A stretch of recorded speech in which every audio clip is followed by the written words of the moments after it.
baran debi'a arasira debi'a isin fissa amma sira debi'a isin fissa amma nama tokkotina namana ya gara ko gowa ya gomu famu mal gochu baba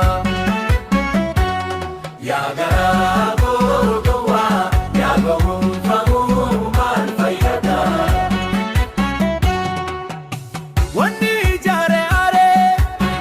osohi bigni jare jige inni surae kulkulae debibe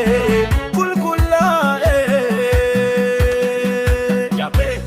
worke mitin kulkulao ibidanin koratamu nama maltu adda kodaje den burjaja dur of ganu go chudisu wandar be soda chudisu ule humna gudda qabuna tibu eda fayu jala maltu nafaya akawal hin argine begenni bo jalala fi gargar bawun hafura bo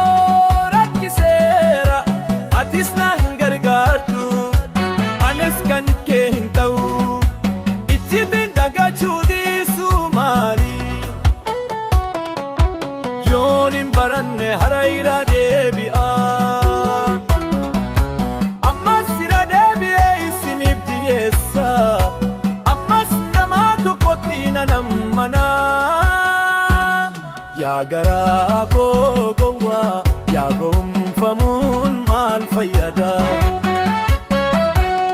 ya gara ko gowa ya gonfamun mal fayyada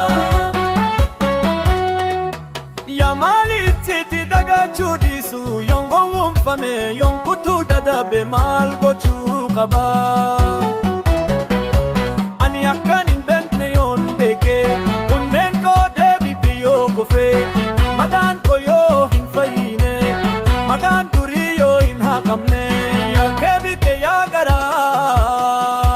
gowa ko sana boda nandu aburu shingadda dinkan fasi yada ko iratti sidibesi faya abdu turte har asin kirtu akawal hin argine onnen ko ni beka jalali radda bahuna hura ko difise jira atinna hin gargartu anis kan ke hin taw itibiti daga chumal ta'a ya gara ko gowa ya garan kamne ya yongo humfame mal gochu khaba